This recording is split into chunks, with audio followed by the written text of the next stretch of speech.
Disney has greenlit a new reality show featuring a pastor who tries to convince prostitutes to stop prostituting in 8 minutes. Now, when I first read about this, I thought that it was disgusting, and then I read a little more into it, and I thought it was a little less disgusting, but I still don't agree with the show.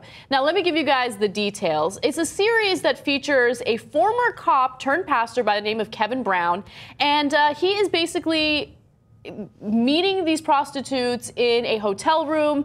They think that they're going to meet for sex, but of course he's there because he's going to try to do an intervention. And then he tries to rescue them from a life of selling sex for cash, right? In each episode, he only has 8 minutes to make his case, which makes it sound more like a game show as opposed to something that's supposed to help these women. Now, the executive producer had this to say about the host. Brown told his congregation that for 20 years, he's had to arrest these women when what he's really wanted to do was help them. It launched a drive within his church to run these undercover operations. We read and thought somebody should put a camera on this because we can make a lot of money from it. It's the most incredible thing I've ever heard. All right, so... I like how you editorialized with the deep voice so that we knew that that wasn't actually in the quote. Thank you for that. Yeah, of course, of course. Yeah, very nice.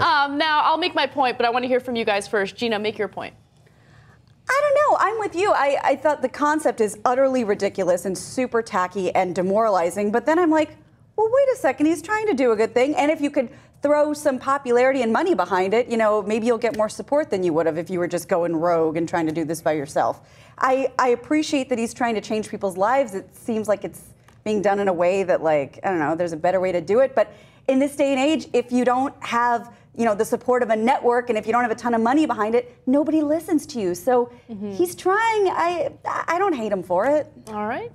I mean, this is just like a nonsensical, gross, spectacular. We're watching reality TV just eat itself. Like, if reality TV came out, people liked it for a while. We had some game shows, then it got really personal. Then we started, you know, doing the pussy pictures like we talked about earlier. And now we're literally just watching it eat itself. Like, how much dumber and more manipulative can it get? Yeah. I don't know, and I don't think we've hit the bottom yet. Yeah, I have a few problems with this. So first of all, it just makes the assumption that everyone who's in the sex work industry is forced to be there, that they're being exploited. There are people there that genuinely want to be there. They like what they do. I'm not saying that that's the majority of women in the industry, but there are definitely some that are there because they want to be there. Another part of this that I don't like is the whole 8 minutes thing, right? And the reasoning that they gave, the producers, was, well, look, if they are, you know, dealing with a pimp, you want to make sure that they get back within 8 minutes, because if they don't, then the pimp's going to be like, where's the money? You had sex, you're trying to hide it from me, and they might deal with the violent situation. I don't think I'm buying that. Cenk Uygur made a good point about this. He's like, I think it's more about making sure you have enough time to go to commercial breaks than anything else. And I just feel like it exploits people. Even if a woman doesn't want to be in that situation, don't turn it into a show. If you genuinely want to help these women, don't make it a reality show. That cheapens the charitable work that you're trying to do here, okay? Now, here's a question related to the story. Has anyone ever tried an intervention with you to change your behavior or lifestyle? Or how about you? Have you ever done it to someone else? Dave. So I'm going to go serious here. I actually had a high school friend who got really mixed up in drugs, like pretty serious stuff. And over the course of like 10 years after high school, I would see him and he would always look worse, and he was in and out of drug rehab and stuff like that. And I felt one time that he was trying to reach out to me for a little bit of help, and I just wasn't in a great spot myself in life at that moment, and I didn't do more. And we never had an intervention of any kind, even though it was discussed among some friends. And unfortunately, he ended up dying, partly related, drug-related kind of stuff, without getting too medical on it. But so I just sort of have that now, that I know that somebody that I was really close to isn't here anymore, and maybe I could have done something, and I didn't. Wow. Gina. And another serious tip, I have an exactly the opposite situation. There was a friend that we were all very worried about, to the point where we wanted to do something like that. And of course, we don't have any experience in this type of thing. So I went to a professional and said, hey, you know, we're really worried about this guy. You know, this is what we're going to do. We've had enough of watching him destroy his life. You know, we're just putting it all on the line once and for all. And she said, don't do that. And I said, what do you mean don't do that? That's what you're supposed to do. That's what A&E tells us to do. That's what you're supposed to do. She goes, Gina, think of somebody who is desperately trying to hide a problem they have and really isn't showing you any signs that they have any desire to change. They're best friends coming together.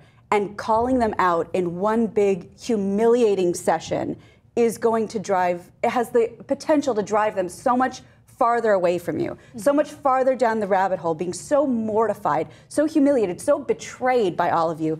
If there's not somebody orchestrating this very delicately, and if this, like you said, if this person hasn't shown you signs that they want to be helped, you have the capacity to make this so much worse. Wow. And that actually meant a lot to me. I ended up approaching them, myself, very kindly, very, very cautiously. And did what I could, but I am so grateful that we didn't do some big elaborate Ringling Brothers show that I thought you were supposed to do. Yeah. I actually had a very similar experience. I had a really good friend of mine who was struggling with a serious, severe eating disorder, and she was just kind of wasting away in front of everyone, including myself. And I didn't know what to do because I did want to approach it in a mature way that wouldn't make the situation worse. And there were talks about an intervention, but I knew that that wasn't the right way to go about it because the way that it's portrayed on television could be really damaging. I mean, it's like a group of friends ganging up on one person who's going through something really traumatic. And so private. And very private. So the way that I handled it was I actually wrote her a really, really heartfelt and super sensitive email and just let her know, like, you don't look healthy. I want to be here. You're my really good friend.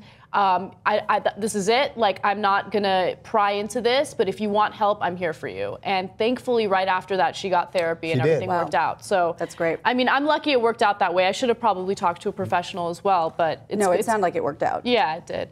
All right, guys. Well, I know that this got very serious, but we do want to hear from you as well. Have you ever been the subject of an intervention, or have you ever participated in one? We want to hear from you. Comment in the section below. And as always, we'll see you guys soon.